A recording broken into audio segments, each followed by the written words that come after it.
Guys, welcome back to the Round Pegs Square Holes podcast. I'm joined today again by Daniel Priestley, who's an entrepreneur, best-selling author, and international speaker. Daniel, how's it going, mate? Very well. Thank you for having me back on the show. Great to see you again. It's the third time Daniel's been back. He keeps asking me every single month if he can jump back on. Can I be back on the show? Please, Seb. I didn't say all the things I needed to say last time.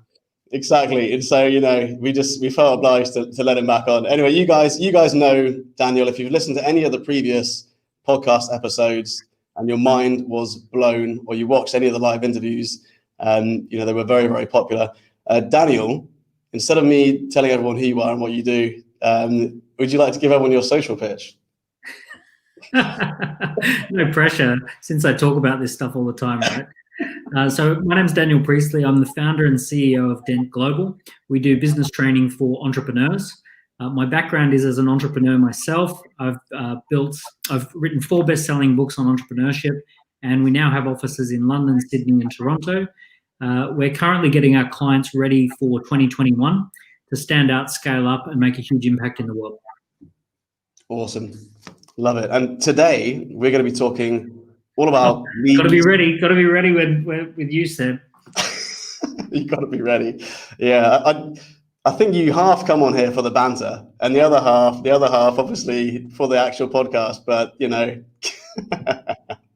like to keep down on his toes, so there's a bit of that. It's sparring. It's entrepreneur martial arts. And right now we're in the dojo. This is as real as it gets. This is raw but real interviews, guys. So today it's all about more leads, better data, and more sales. And this is a really, really, really, really interesting topic, because I know that you've noticed a massive shift in the way that people are generating leads and why they're doing it. And you link a lot of that to the general election as well, right? To the elections you see in America. So it'd be quite cool to just go straight into it and just to get some understanding about that. Yeah, so I think one of the things that is important is that there is a shift in social media and the effectiveness of social media. So when I first got onto social media, it was MySpace. I don't know if, Seb, were you on MySpace? I think I was on MySpace, yeah, a while ago. Yeah.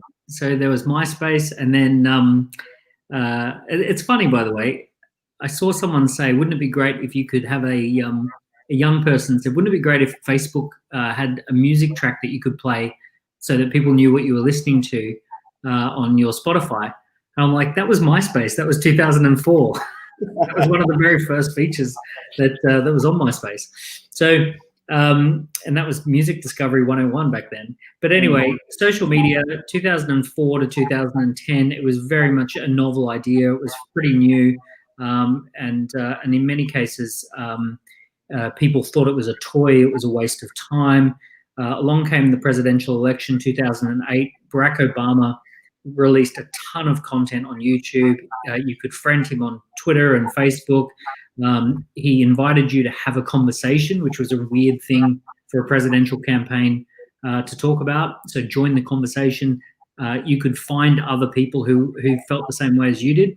So it was this really weird kind of new style of finding people who are geographically all over the place, but organizing through social media, sharing content with each other. And Obama's team was so advanced at that. They were just absolutely cutting edge when it came to social media engagement. And what that did is it moved social media from something that the kids were doing and the cool kids were thinking about into something that every brand had to think about. Every brand had to become a social media company. It was a pretty radical idea in 2008, 2009, when I was saying stuff like, you have to become a media business. Whatever business you're in, you're also a TV business. You're also a publishing business. You've got to consider yourself to be in the media game. And then we entered the 2010s, and that absolutely blew up and took off. And during the global financial crisis, one of the very few ways that people could promote their business for next to no money was with social media, putting free content online. All of those kind of things worked a treat. The phase of business that Facebook was in at the time was for usage and engagement, not so much monetization. So they were getting these huge valuations without having to post a profit and without having to show very much revenue.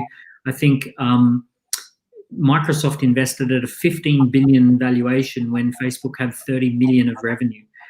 So, incredible stuff was happening for Facebook around that time. And they didn't care. They didn't really worry about revenue. But the promise that they made their investors was at some point we'll figure out how to turn this cow into milk, and and we'll build a big asset, and then we'll monetize it. So where we are right now in the social media space is that we've hit a level of maturity, and now it's pay to play. It is all about paying for ads and paying to boost content and all of that sort of stuff. The other thing too is that we're no longer going from 100 million users to 500 million users to 1 billion users to 2 billion users. We've hit pretty much a critical mass of people using social media. We're also, if you think about the 2010s, it went from, tens of millions and hundreds of millions of users to billions. And it also went from less than an hour a day on social media to close to 2 hours a day on social media. So that's the phase that I would call the balloon blowing up. And if you were just simply on that balloon, you were making money. Like you were getting attention, you were getting free likes, you were getting you were growing your networks and all of those sorts of things pretty organically. We fast forward to today, you only have to spend a little bit of time looking around Instagram or YouTube or Facebook to kind of feel a little bit disheartened that in every niche and every vertical, there are extremely well-run groups, and there are established influencers, and there are people who've already got tens of thousands of followers, and you can see people who do phenomenal posting and engagement and all of this sort of stuff, beautifully executed, and they've got like 1,000 followers. And you can see they've been doing it for like 2 years. The opposite of that, you see Gary Vee stuff, and it's just like it just looks messy, and he's uploaded whatever he wanted to, and he was definitely he was early on the balloon while it was blowing up, and he was doing a lot while it was blowing up. So he was swimming with the wave and surfing it. I know of businesses now that have spent the last 2 years, beautifully executed content strategy, and they have less than 1,000 followers. So this is the reality in the world of entrepreneurship. You have to go with the truth and the reality, even if it's not what you like, even if you're a bit pissed off about it. So the truth is that social media in the 2020s is not the same as social media in the 2010s. It's a different game. It's important. It's not something to completely forget. It's certainly in second or third place, but it's certainly not in first place. It seems to me that I can totally see why it'd be annoying for some people who they've only just got a grasp of it, and it's like, well, that's old news now. No one's interested in social media anymore. But the thing is with social media, it's like if you're a business, you should have that nailed by now. And if you don't, you're not seen as a professional business anymore. If you don't have an online game, you're just not seen as professional.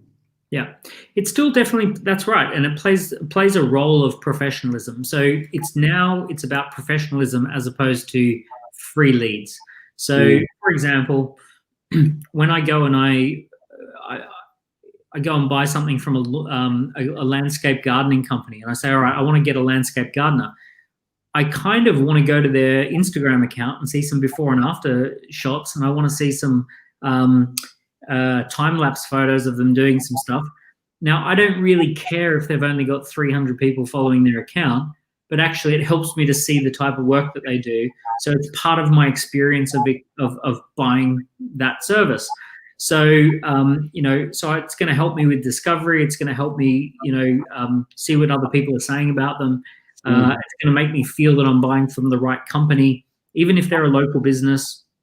Just having that social media presence is going to help me as a buyer. But what it's not going to do is it's not going to blow them up into the stratosphere like it once did, where they end up with 25,000 people and they get to influence the whole industry like they could have 10 years ago.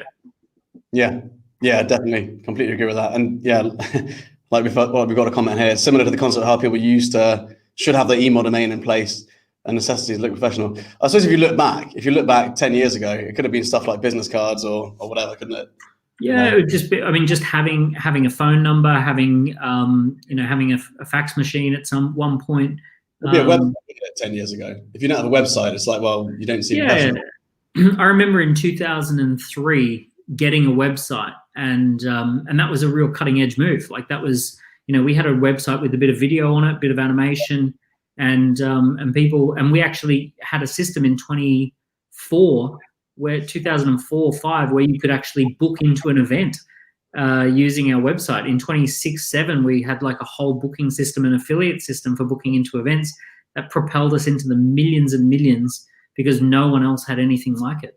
Yeah. So really what you're saying is it's just so important to be kind of pioneering new change and embracing it rather than, being reluctant because you're set in your ways a little bit.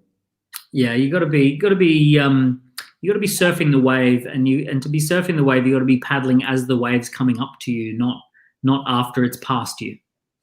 So I'd like to get into surfing the waves and that metaphor as well, because for those of you who haven't watched maybe the Reset or Reinvent episode, in fact, if you haven't watched the Reset Reinvent episode we did, check it out, guys. If you're watching the podcast or if you're watching this live, go and check it out because we dive deep into this whole concept of resetting during the recession and then reinventing ready for the decade ahead, the 2020s.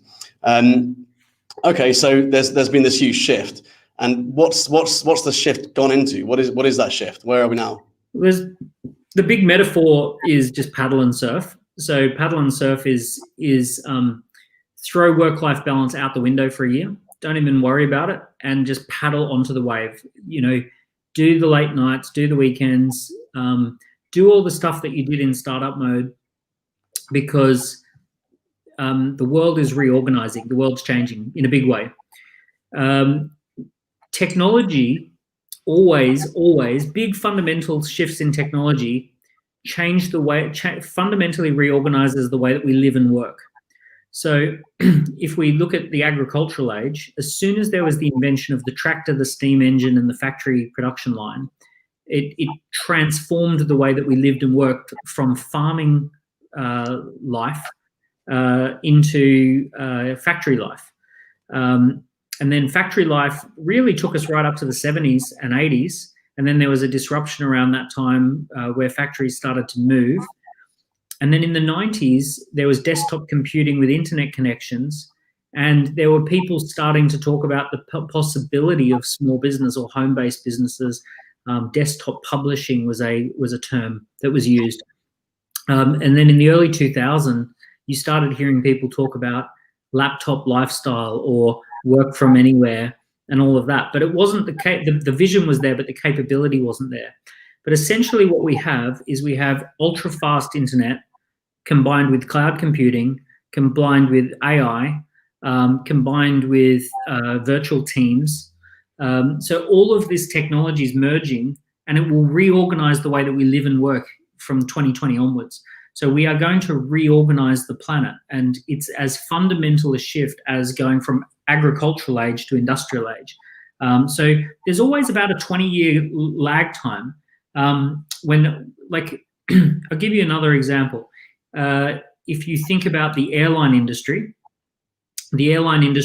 was theoretically possible in the 30s and 40s. It became an actual reality in the 50s and 60s, and it kind of reorganized things in the 70s and the 80s in the sense that you could have international brands. So because of the ability to travel long distance flights, you saw the ability to be a multinational. Do you remember that term multinational in the 70s? It's like, oh, I work for a multinational. And now you can have 6 people who are a multinational company. Yeah. Global isn't kind of impressive anymore, does it? Yeah, you're a multinational, right? So so I'm a multinational. So the idea is that the technology changes the way that we live and work, and that happens on the micro with little technologies like the airline industry and television and radio and those things.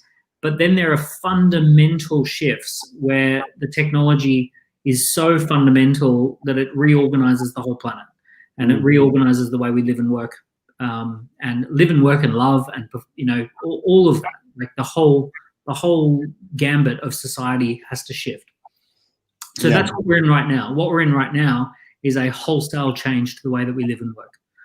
It feels to me like we were on this path anyway, and then the pandemic, lockdown, everything just accelerated it. Like whatever was going to happen in the next 5 years has happened in 12 months, right? Yeah. So it really has. It's been the trigger for. It's kind of like, oh yeah, one day everyone will ride roller skates around town, and then the government comes along and says for the next 30 days everyone has to wear roller skates around town, and suddenly everyone gets comfortable with the idea. And what's happened is that the government has basically said, if you're going to work, you're going to work remotely.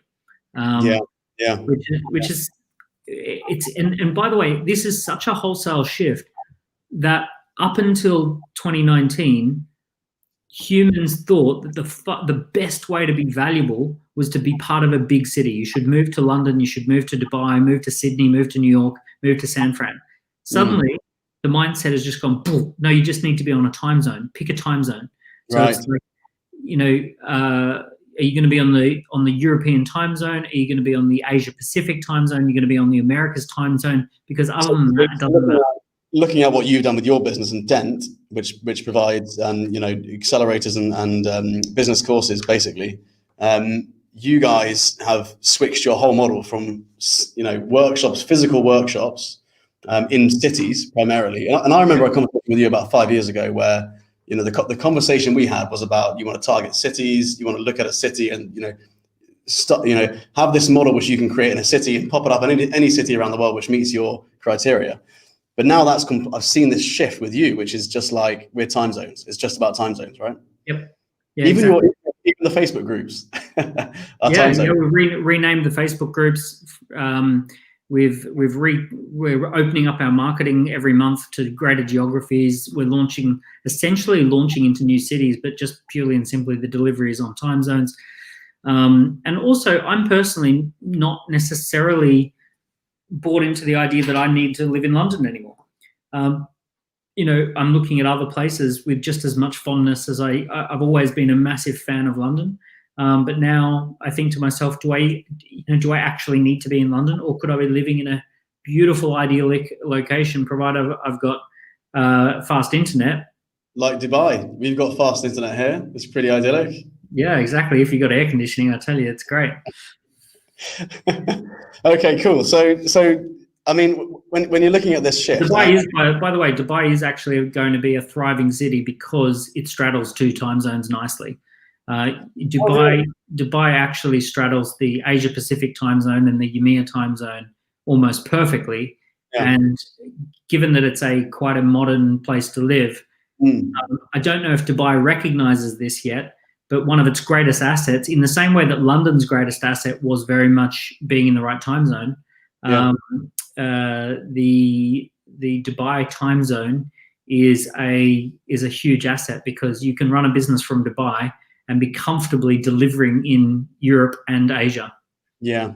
I mean, a lot of my work, I'm speaking to people in Asia a lot. I'm speaking to people in the UK and Europe a lot, and obviously all over the Middle East. And so it never feels like I need to make those super early mornings or super late nights. We've been running podcasts. Yeah. Right now, we're doing a podcast here in the UK. We've been doing this with people all over the world, and it's never felt too uncomfortable in terms of timing. Yeah. So it does probably preclude you from the Americas, but it's not it's still 4 billion people. Your business realistically should be able to survive with 4 billion people around you. And so that's a big shift. The other big shift at the moment is data. So understanding data, using data, harnessing data. And included in that would be data and AI, obviously. AI is going to become a big next frontier. But if you look at presidential elections, I would say that the last presidential election in 2006, data played such a fundamental role in knowing where to target, where the candidate should be, what the messaging should be for each individual, how to essentially build a coalition of people who had been dispossessed. And, you know, there was this term called populism, where they identified, Steve Bannon identified a type of person who essentially felt unrepresented. He labeled them a populist, and he had a way of using data of finding the populists and uniting the populists and creating populist movements. And he created one around Brexit, and he created, you know, he actually built an agency called Cambridge Analytica. Steve Bannon was the co-founder of that, and it was essentially to hack elections and to create populist movements all over the world. But it was all data-based driven. It was about sucking in the data and analyzing the data and finding the right people and uniting the right people, putting the right people together, having the right message for certain people. If you look at how Cambridge Analytica worked in the 2016 election, they might have said, okay, Seb's main thing is about schools because he's got kids, and we can see that he's a schools guy, and he's passionate about that. So we're going to just really hit him with messages that if you believe in schools and if you believe in good quality schools, you should vote Trump. And we'll also say, actually, we've also analysed that he'll never vote Trump. So we'll just say, don't vote Hillary. Don't even bother. It's not even worth going to the polls. Right. Wow. So they could actually figure out whether it was better to steer you towards just not voting, or whether they should actually make the attempt to get you to vote. What strikes me is how much data they've actually got on you. Like, there was a figure thrown around at some point, but it was like hundreds of thousands of pieces of data that they've got on you. Think about it like this: everything you've ever liked is stored in Facebook. Not only everything you've ever liked, the actual timestamp for everything you've ever watched. So if you watched 43 seconds of a video, Facebook actually has that information that you watched 43 seconds of this video. If you look at photos, Facebook has an AI that knows what's in that photo and knows that you slow down and have a slow look at certain photos, and you speed past other photos. So Facebook might know that you always slow down on sports cars. So it's like, okay, if we need to slow him down and get him looking at stuff, we just give him more sports car content. So, you know, there's that. The other thing too is that there's something called the ocean graph, and the ocean graph is your personality profile from 5 categories. So there are 5 categories about you, Seb. One is openness. People who are high open are people who are open to new experiences. They're typically progressive versus traditional. Closed on the openness scale, low openness means that you're much more likely to vote conservative. High openness means you're much more likely to vote Democrat. Then conscientiousness. So conscientiousness is about doing what you said you would do, working hard, making sacrifices to go ahead and do things.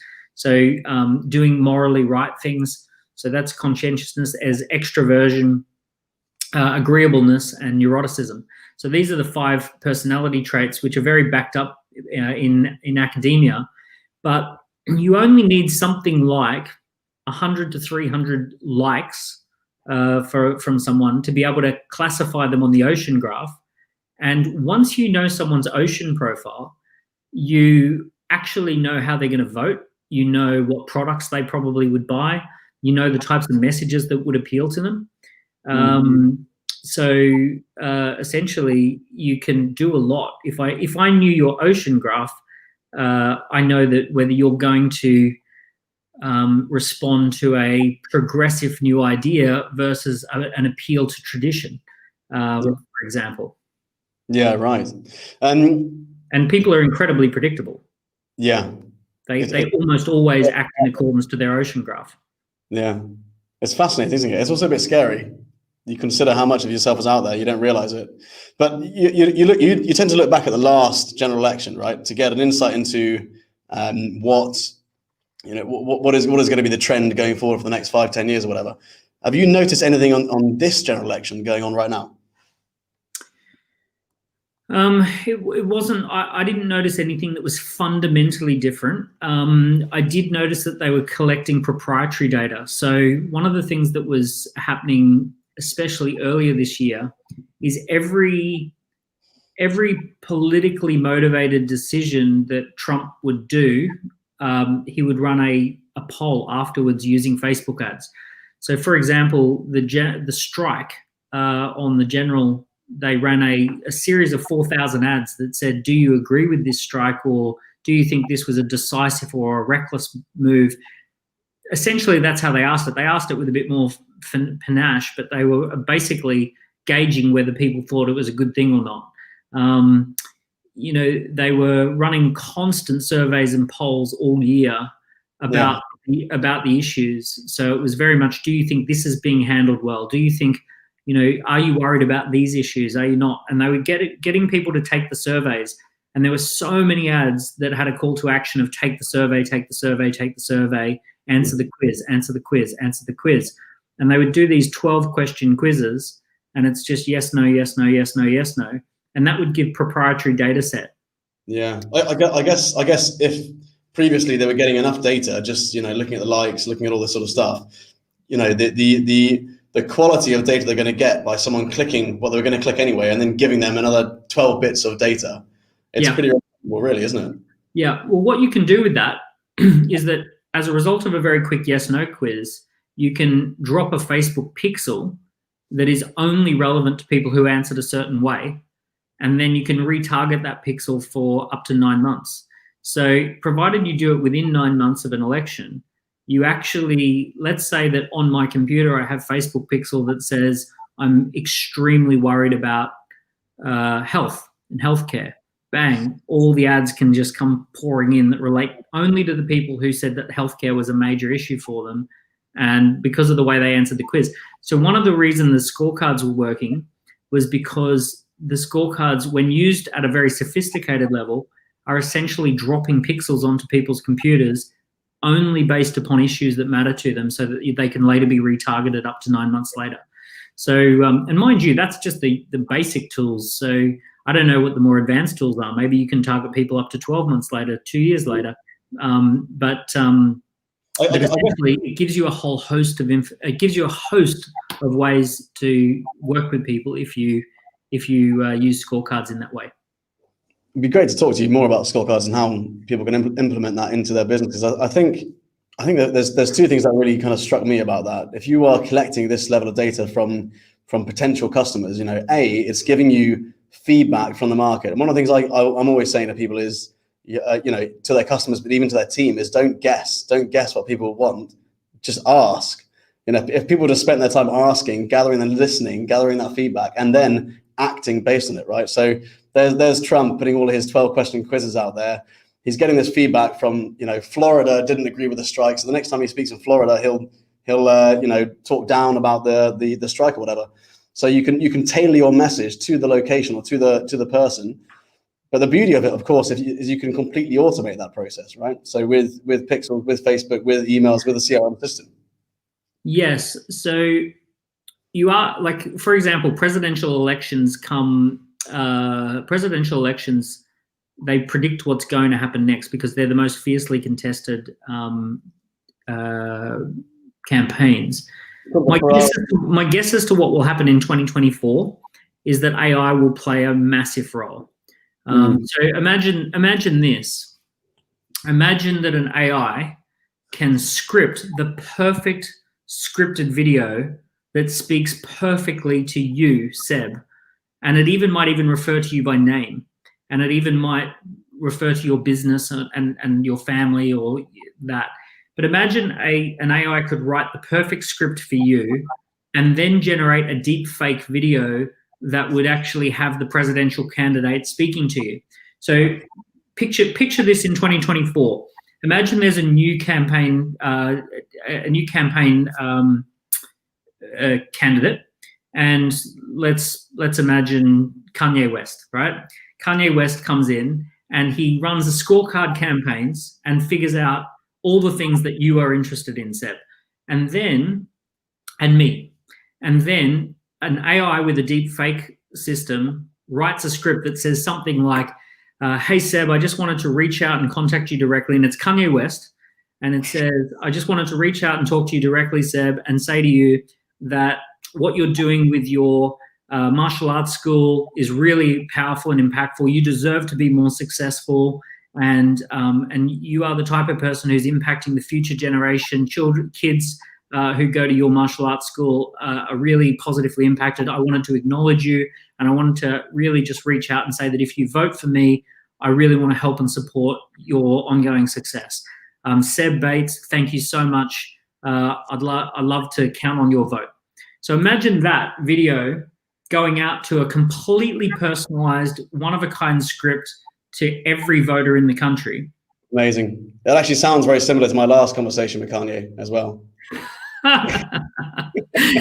Exactly. That would be a game changer. What an advantage that would give someone. Do you know what I mean? Yeah, and the technology's in its infancy, but it's all there. So I can only imagine that a combination of data with completely bespoke content and a deep fake of the presidential candidate doing a video to each individual person, and that will be the level of campaigning, and it'll be incredibly it'll be very tricking, because the human brain's not built to understand that that's computer generated. It will lure people in at a level that they've never been lured in before, because it will say exactly what you want it to say. So if it knows that you just love the color blue, it's just going to go blue, blue, blue, blue, blue, blue, blue. Look how blue everything is going to be, right? Vote for me and it'll all be blue. Right? It's just going to hit you with whatever you want to hear, and it'll be perfectly timed. It will be perfectly messaged, and part of you will know it's a deep fake. Like, you'll kind of like consciously you'll go, oh, this is really funny. I've been getting direct messages from the candidate, and they've been talking directly to me and using my name and using my business name and all that sort of stuff. Consciously, you will know that they didn't record that video for you, but it'll still have the exact same impact of making you feel completely warm and fuzzy for the candidate. The caveman inside you has already voted. Yeah. So I would imagine that will be the next great breakthrough in 2024. Yeah. Wow. Yeah, I can completely see that. What's really interesting is how when you look at this and you look at this, like you can see how it's going to go. You look at the past. You look how data was used in what you've previously called the Formula One of marketing or advertising, right? Which is general elections. But it's how a small business, like everyone listening to this podcast, everyone watching this live interview now, can actually leverage data and use that. And a very, very easy tool for doing that is obviously scorecards. Yeah. So we've built scoreapp.com as a way for people to look. My personal passion is for entrepreneurs not to get left behind. You know me, my whole reason for being around is to drive an entrepreneur revolution of entrepreneurs solving meaningful problems. My biggest fear with all of this stuff is that it becomes a winner-take-all scenario where Microsoft figures out how to do all things for everyone using AI and data, and then there's not a lot left for other people to do. And not picking on Microsoft at all, I'm just saying, a big company. But and it could be 100 big companies, or it could be 1,000 big companies, but there's 200 million small businesses out there that need globally need to figure stuff out. So we created Scoreup as a way for people to just easily start using data, and it takes 10 minutes to set up a scorecard. It takes another 10 minutes to use some of the advanced tools and do retargeting based upon the data. It's a magical experience where someone who has no clue about how much data you can collect and how you could use it, 20 or 30 minutes later, is actually behaving like a data business. And it's kind of like and I can't say this with a serious face, but when Facebook came along and made it super easy to set up a social media profile for anyone, and then like 10 minutes later you've got a social media profile and it's like, oh look, there's me online, there's my avatar, and here's my preferences, and isn't that easy? We're trying to have that same experience, but for becoming a data business. And it's like, it's not that hard. We can guide you through a process of creating an online scorecard. Start in a fun way, start collecting and using data. And we intend to take our clients on a journey. We want to take people on a journey where if they start at this point in the journey with us, we can actually scale up and do more and more tools and really power that entrepreneur revolution. So if you think about the concept that data is the new oil, the most valuable commodity on the planet, and entrepreneurs are the engine room of the economy, my job is to get the oil on the engine.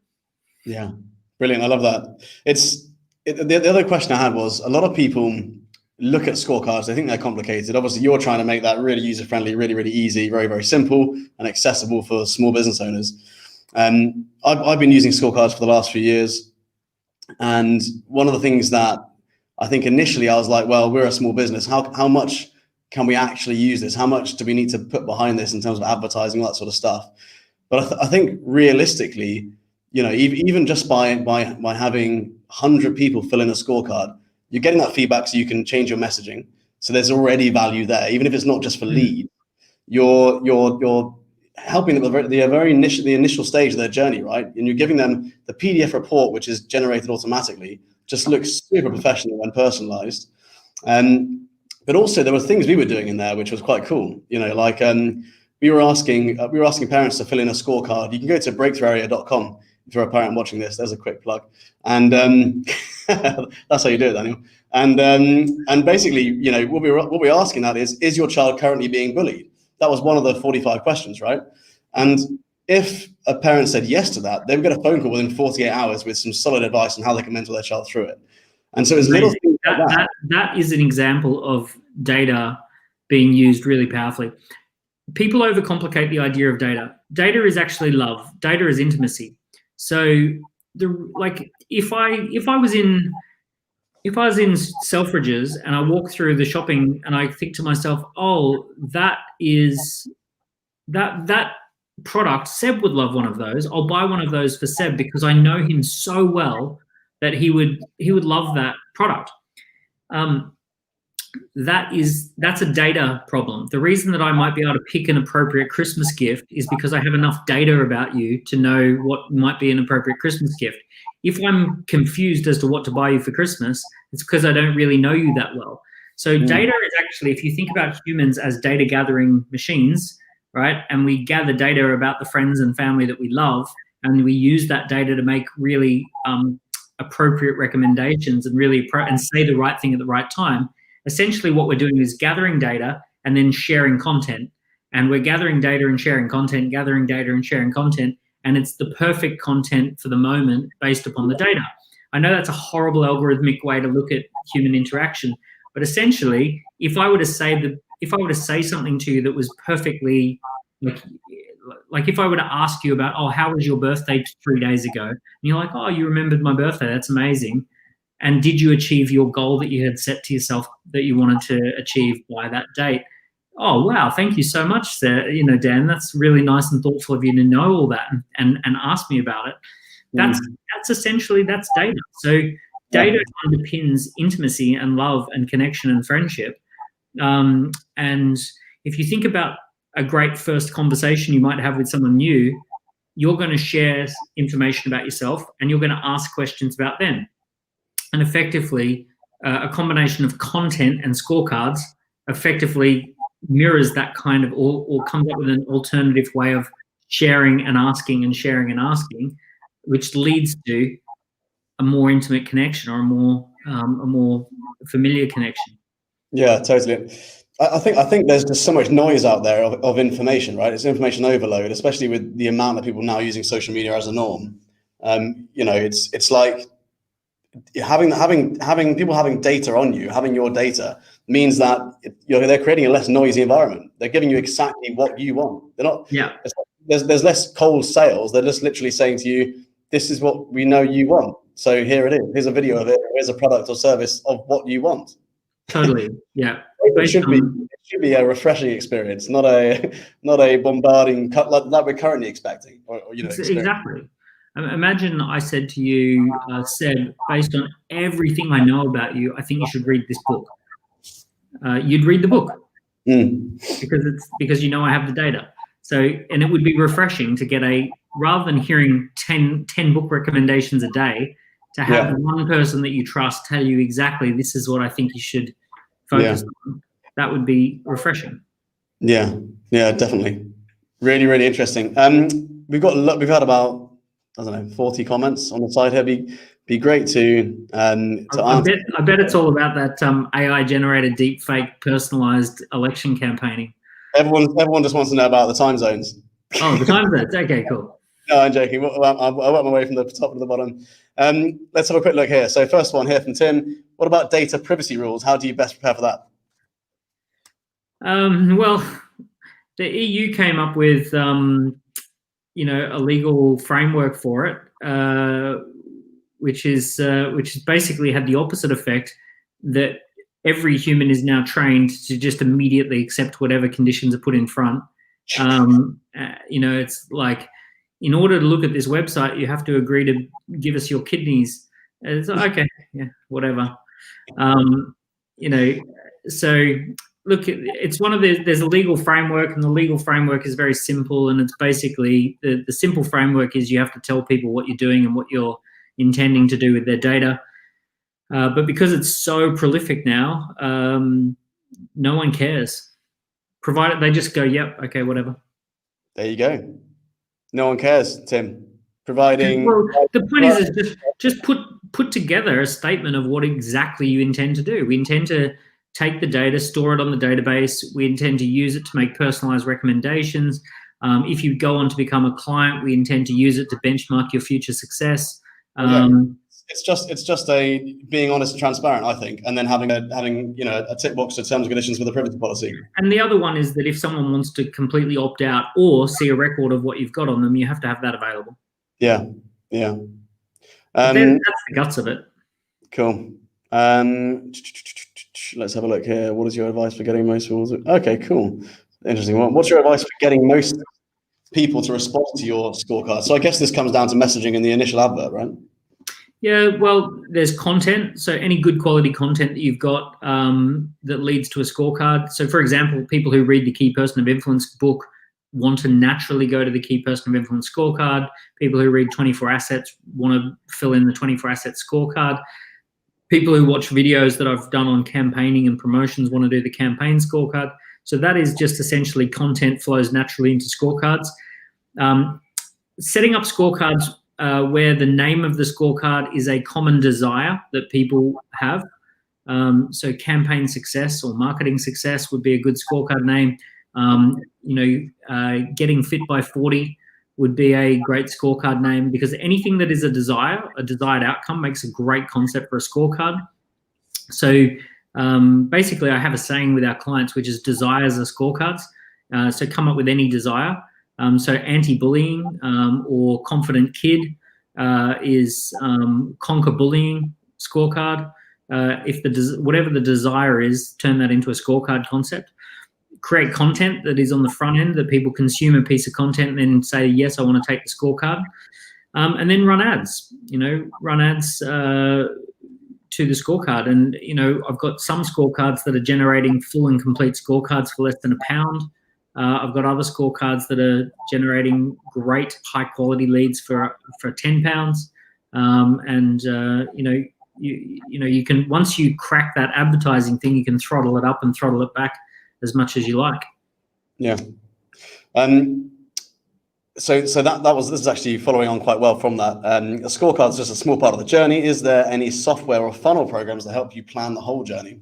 So what's next? So I recommend that we integrate with 2,000 CRM systems, but Active Campaign is a great one, really super simple for entrepreneurs to utilize. And basically, once you've got the data, you can then pretty easily create an active campaign based upon the data. So if they answered yes to this question, send this email. If they answered no to this question, send this email. If they answered yes to this and to this, send this email with this content and this email with this content. So it's time consuming, but once it's set up, it's done, and it will last you 5 years. And it will, it'll speak to people at a very personal level as soon as they've answered the scorecard. I think you're developing this long-term asset, right? Which is just going to nurture people over a long period of time. And you've got to, you have to compare it to the time that it takes to train an employee. If you've got a new employee, you're not going to sit there and say, I'm going to throw you into the role and give you no training. You're probably going to do 3 days of intensive training, and then you're going to do a half a day a week, and then you're going to do maybe a quarterly 1 day training, and then you're going to do a weekly meeting for an hour. Now, if you applied that same logic to getting a CRM and scorecard going, where you did 3 intensive days, followed by a half day a week, followed by a quarterly 1 day update and refresh, you would actually end up with a insanely bulletproof system that doesn't require anyone. It doesn't require much, it doesn't take a day off. Put it that way. It doesn't turn up hungover on a Monday morning. You don't need to bring them into HR to deal with any issues. Yeah, it's not going to say some inappropriate thing to the new boy. Another comment here. We've got, how do you measure what works versus what doesn't beyond the scorecard, i.e. the closing ratios along the way? We use just a simple scoreboard for our business called LAPS, leads, appointments, presentation, sales. So how many leads did we generate for the week? How many appointments did we book? How many presentations did we deliver? How many sales did we make? And all of the businesses that I'm involved in, we run a LAPS dashboard, and it's very simple to see when you're on track, off track, with just a simple LAPS dashboard. With your LAPS dashboard, is that on your CRM, or is that using something like Monday.com, and is it populated automatically, or do you have somebody just inputs the data each week? We do have one that is populated automatically, but we actually, for most of the businesses that are around, so I've got 5 companies as the main companies in the group, but most of the time I implement something which is a Monday meeting to review the week gone and to set the week up. But essentially, we just have an Excel spreadsheet with our awareness list, our sleep at night dashboards, and our LAPS as one of the factors. And we just update it based upon the various data sources. Most of the time, in the early days, it's a simple cut and paste. As your business grows, it's not hard to get an IT person to come and build something that updates automatically. But right up to $1 million of revenue, you can just simply cut and paste the data from the week before. How many leads did we generate? How many appointments did we present to? How many sales did we make? Yeah, we pretty much do exactly that, just using Google Sheets. And I mean, if you want to look pretty, you can use Monday.com and just stick it on there. And you can also, for about £1,000, you can get an IT person to kind of build you an automatically updating dashboard. Yeah, and that's such a nice, refreshing thing to have as well. If you're managing a business or multiple businesses, just to quickly glance over a dashboard, and you kind of get an idea of how the business is doing or what path it's on, and you can kind of see from the dashboard exactly what the problems are, right? So if your leads aren't going well of your LAPS, LAPS, you know straight away maybe something's wrong with the ads. If your sales aren't going well, maybe you need to look into the sales conversation with the. So the reason I can run groups of companies on multiple time zones is dashboards, and we have our sleep at night metrics. So we call that the SAND, sleep at night dashboard metrics, and we have our LAPS. So we have SAND LAPS, and then we have our awareness list. So the awareness list is anything at all that's on anyone's awareness that needs a discussion, that needs to be discussed. And then we train the team on how to identify and prioritize and discuss and solve the stuff that's on the awareness list. And basically, we have a discipline of around Monday meetings, Friday afternoon meetings, a little bit of those disciplines and dashboards, and a bit of training to get the team focused on how to surface an awareness and discuss and solve it, how to make sure that the dashboards are up to date. A little bit of that, and you actually, as a business owner, don't need a lot of energy in each business each week. Yeah, definitely. I mean, I find them massively useful, and just like they put your mind at ease a little bit. Otherwise, it's why we call it sleep at night. Yeah, sleep right. at night dashboard. Right. You can imagine a stressed business owner like scurrying through loads of paperwork. Same thing with spreadsheets, or trying to check through their leads, or phoning out the marketing guy to find out how things are going. Dashboard tells you everything in 30 seconds, right? Yep. And our sleep at night dashboard is literally built around the idea of, if you were going to take 2 weeks off and you wanted to be able to just look at one set of numbers and be able to sleep at night for 2 weeks, what set of numbers would you need to look at, and what would they need to tell you? And we build the dashboard off the back of that. Cool. Any tips on creating these dashboards? And like we said, just Google Sheets does the job if you're starting out. It's something that your team can easily update. Yeah. I think on Dent Better Every Quarter, we do a whole session on dashboards and building dashboards and resetting the dashboards and all that. Awesome. How possible is it to fully automate the scorecard and lead qualifying? I find myself drowning in appointments with mainly time wasters. Yeah, so very, very easy with a scorecard to put questions in there that qualify whether you should be meeting personally or just sending some content. So, for example, you might say, does your business have revenue in excess of $100,000? And if you know that you really shouldn't be spending time talking to someone who has $100,000 or less in revenue, you can just say, based on how you answered the scorecard, we'll send you a book, and we'll send you some videos. But when someone answers a question, yes, we employ people, yes, we have this problem, yes, we're frustrated with it, but we have a budget to solve it. If those questions are kind of in the scorecard, pick up the phone and talk to that person. Like you said, if someone's child is currently being bullied, that is, get a phone call in 48 hours. High priority. Also very low scores in certain areas. And they give us an insight into, we can solve problems very, very quickly. So for instance, one of the things we measure on our scorecard is confidence, right? So if we have a parent who's got very, very low confidence, or their child's got very, very low confidence, there's 3 or 4 things they can do in the first week, which can make an impact and improve the score. So what we tend to do is phone up those people who we place at a higher priority. And of course, you're even on Google Sheets or using something like Zapier. We use Zapier from Scoreup to Google Sheets, and it prioritizes it for us. So we literally just phone up the ones that we need to, that we know are the highest priority. So hopefully that helps. Tim says, who doesn't love laps? You mentioned an active campaign for the nurture cycle. How much of marketing automation would you recommend?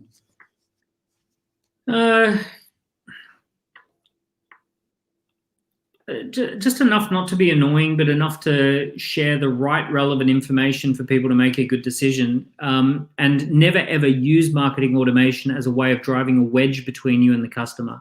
One thing that makes a huge mistake with people with marketing automation is they're trying to avoid talking to people. And ultimately, you should use marketing automation to get closer to people and talk to more people, not to avoid talking to people. So you want to be talking to people who they're interested, that they have the issue that you can solve, that they've read some stuff about you, and that they're engaging, and then you want to talk to them. And the thing that you want to avoid with marketing automation is this idea that it becomes a wall between you and your customer. It should be a gateway between you and your customer. It should be a bridge to you and the customer, not something that acts as a barrier. Awesome. Yeah, I completely agree with that. I'm just conscious of your time. We're getting close to the 1 hour mark, and we've got loads of questions. Awesome questions, guys. Nice one. When I asked you what should we talk about for this episode, we spoke about data, we spoke about leads, but one of the things you said to me was there'll come a time when the news says it's been 90 days since the last COVID case. And I think that was quite an inspiring sentence, really. I think everyone would agree with that. But with that would come a rush of energy into the market, right? And we're on this cusp of waves of innovation. Can you quickly, for those of you who haven't seen the Reset Reinvent episode, could you quickly remind us what that Reset Reinvent actually meant? Yeah, so Reset is about cutting back to the core promise of the business, the vision, the mission, the values, but not worrying about how it's expressed. So for example, Dent, we say, what are we about? We're about develop entrepreneurs who stand out, scale up, and make a positive impact in the world. We're about positioning people as key people of influence. We're about getting them to be better every quarter, all of those kind of things. But what we're not really about is delivering live events in venues, in hotels in London. Even though that's a great way that we did do that for all of the 2010s, it's not necessarily how we need to be doing it in the 2020s. Even though I love big theatre auditoriums, that precludes us from the time zone model. So unfortunately, we cut away that way of doing things and we start embracing something new. So the first thing is about cutting back to what is important, what is the actual promise of our business, what do we help people to get done, what problem do we actually solve, and then the other question is, how do I want to live? So part of the reset is, where do I want to live? Do I want a lifestyle business or a performance business? Do I want this business to make me a deci-millionaire, or do I just want it to give me lots of fun and free time and flexibility?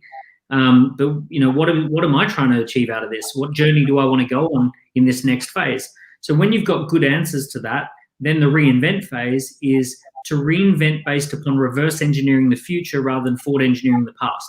So reverse engineering the future is having an inspired vision of what it should look like in 5 years from now. And forward engineering the past is just simply saying what worked for us yesterday, and I hope that works again. For example, I hate to be critical, the Democrats have basically tried to forward engineer the past strategy with Joe Biden. They've basically said, let's pick a candidate who we feel comfortable with. We wish that we could go back to a sense of normality for us and actually go back to the good old days when it was Obama and Biden. Obama can't run again, so we want to make Biden the next guy because he reminds us of the good old days. So it's forward engineer the past. Now, had they run Andrew Yang, they would have won all of those swing states because the swing states are all about anti-Washington, anti-establishment. So by running an establishment candidate, this is a forward engineer the past, not reverse engineer the future strategy. So, you know, there's a lot to be learned from presidential elections, Yeah, 100%. Clear messaging, by the way, clear messaging. What is Trump's campaign slogan? I don't know. I just do podcasts. I don't really know. You definitely know it, right? Make America great again. Yeah. Right? What was Hillary's campaign slogan? It was "We're better together." Okay. Doesn't really say much. What was Biden's campaign slogan? Battle for the soul of the nation. So Seb's gone a bit quiet. Oh, cool! I'm live by myself. All right. Well, anyway, I hope that's been useful. I hope that's been fun. And here is Seb. Let's check that out. But I guess I was saying about campaign slogans and having a clear slogan that people remember, or clear value proposition that people remember, is a great lesson. A great lesson. By the way, I'm not necessarily political. I'm just talking about the marketing aspects of it. Have we got a Seb Bates deep fake in the house? Oh, no, we don't. I can't actually access your questions. So, yeah. Oh, wait, here we go, Seb. Sorry, it was whenever you started bringing up politics, it was just, you know. My anti-politics filter. We should have that installed on every. Another thing about the Democrats, I was worried which way you're going to go with this. So, it's just purely and simply having a very clear value proposition that resonates. The Biden campaign slogan was "Battle for the soul of the nation," which is essentially translation: vote for me because it's the morally correct thing to do, and good people would do that. Not here's the actual benefit to you, the memorable benefit to you. Yeah, 100%. So basically, yeah, reset, reinvent, looking at the decade ahead. Now's the time to paddle and surf. And basically, guys, what we've been focusing on today is diving into data and how small business owners can use data.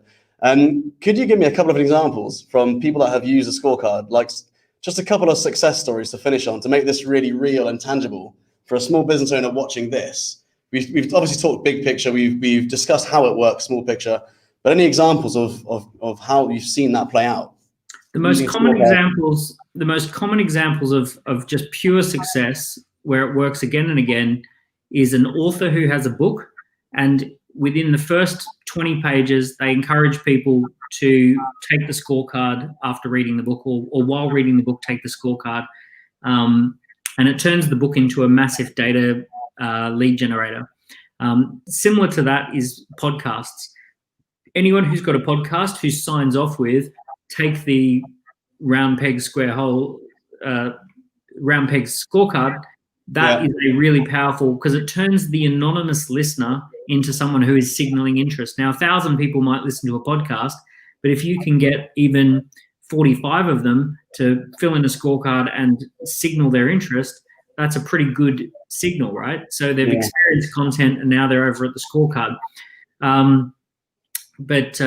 mean, we're up to 250 clients on the platform so far, and we've got health and fitness, we've got business services, business coaching, we've got training and education, we've got a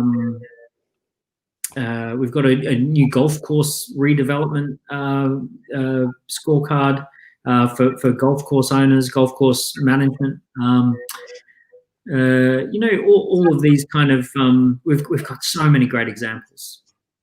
Brilliant. Yeah. So, I mean, there's a link, we can give that link out to have a browse around, guys, on Scoreup and see if you can find a way of building that for yourself.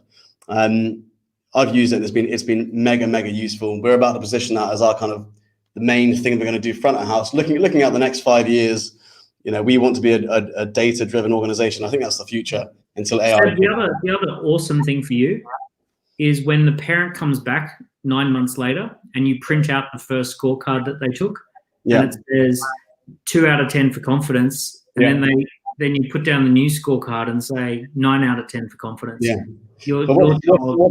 What's interesting about that is we do that every 3 months. So every 3 months we ask people to fill it in, right? And this links directly to the register. So that as an instructor looking at we're now getting into martial arts classes, guys, so just bear with us. But as the instructor looking at this, you actually visibly see the score jump up every 3 months. Yeah. So that's the goal, which is inspiring for the team and the parents, and it gives that visible, tangible improvement in something that's so hard to measure. So yeah, there's so much power. We actually weren't using scorecards as a lead generator, but we were using them as a tool internally, because it was just such a brilliant bit of kit. So yeah, excellent. There we go, guys. Good stuff. Data, leads, AI, we just smashed it, everything, and loads of questions as well. Dan, thank you so much for coming on, mate. Absolute pleasure to have you on. If anyone wants to get in touch with you or learn more, where should they go? Take the Key Person of Influence scorecard. Go on Google and do Key Person of Influence scorecard, and actually take the Key Person of Influence scorecard and see whether you are a key person of influence and how you could improve. Or if you want to focus more on your business, 24assets.com allows you to look at 24 aspects of your business to see whether it's digital and scalable and fun. And you can take the 24 assets heat map, and that's a great place. And watch what happens after that. Watch the wheels. Watch the wheels in motion after you take the scorecard. Yeah, I think when I took the 24 assets scorecard, it really highlighted areas I can improve, right? And so I just remember just meticulously going through it one by one until I could get 100% in it.